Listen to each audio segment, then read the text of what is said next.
Morning, everyone, or afternoon, I mean. I'm here speaking today about the Landowner Incentive Program for Arlene Kalmbach, who organizes the program for Texas Parks and Wildlife. You can kind of see the description up there on the board that kind of gives it a good background on it. But to give an example of a LIP project, Ruthie Russell did a great job today talking about the work throughout the state on her lands that her family owns. But essentially, LIP is a competitive bidding process. You'd work with your local Texas Parks and Wildlife biologist. It's a collaborative effort between the Wildlife Division and the Inland Fisheries Division to award habitats that are working on threatened and endangered species, federal trust species.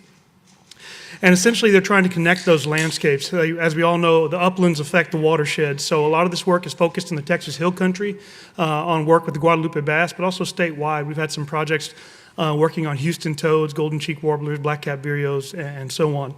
A lot of the funding comes from the Partners Fish and Wildlife Program, from the U.S. Fish and Wildlife Service, through the Conservation License Plate funding when you buy those plates from Department of Public Safety, and then also through NIFWIF funding. The way this is done is through requests for proposals. So you would come forward and work with your local Texas Parks and Wildlife biologist, whether it be myself or whoever's in your area, and come together with a plan of what your plan to action is, write that up, and then it is ranked against other projects in the state and awarded or not. And it depends on the years how many projects are awarded. I think last year they had over 20 applications. Some years they have less, some years they have more. Funding varies by year, but they try to award as many worthy projects as they can. There is going to be information at the sheriff fair on this. We've got some LIP bulletins in there for folks to look at.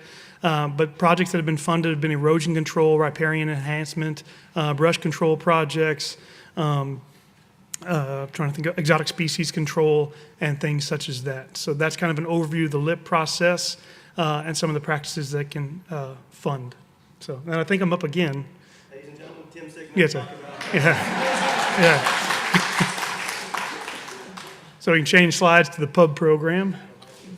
So it's me again, Margaret. But anyways, it's yeah.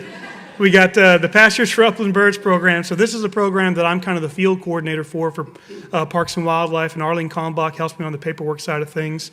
Essentially, when you look at that map, that's the focus area for the Pastures for Upland Birds. The light pink is the core counties that we initially started this program in, mainly Blackland, Prairie, and Post Oak Savanna habitats, what we call Wildlife District 5. And it's recently been expanded in the last 2 to 3 years to basically all counties within 3 to 4 wide of the I-35 corridor, based on we started getting some monarch funding when that was released. It's a cooperative effort between the U.S. Fish and Wildlife Service and the Texas Parks and Wildlife. When we enroll landowners, our minimum project size is 25 acres. But we provide those landowners with the herbicide to get rid of non-native pasture grasses. We're trying to get rid of Johnson grass, Bermuda grass, Bahia grass, primarily in our area. We have done some cropland conversion as well. We provide them with $140 per acre of a seed mix. Right now we have 18 species on contract, trying to get up to 30 more forb species to try to build some more diversity into that for pollinators. And then we provide the use of our native grass seed drills. We use Truax Flex 2 seed drills to control that minimum seeding depth and for the fluffy seed we have. And then all the technical guidance they can handle. So some folks have a lot of experience with equipment and things such as that, so we can go out there and it's not too much trouble. They can apply it themselves. They can plant the seed themselves. Other folks have to, get somebody to do it for them. So the landowner is responsible for the effort put forth to apply the herbicide multiple times and then also get somebody to plant it for them. But we provide the herbicide, the seed, up to $140 per acre seed mix, and then the use of our native grass seed drill. So it's a pretty comprehensive program. And there is a 10-year habitat agreement on that. So when they sign up for 10 years, it must be maintained in those native grasses and forbs. So what we like to do, as an example, is this is in the Blackland Prairie in Falls County, if it'll work. Maybe not. All right. There we go.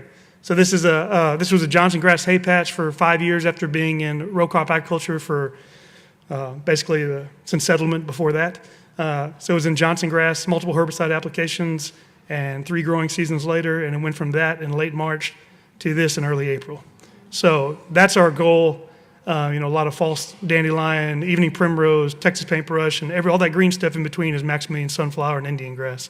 So that's ideal. That doesn't always happen, but that's the ideal. So that's an overview of the Pastures for Upland Birds program, and I'd be happy to talk with anybody about that at the Sheriff Fair. Thank you.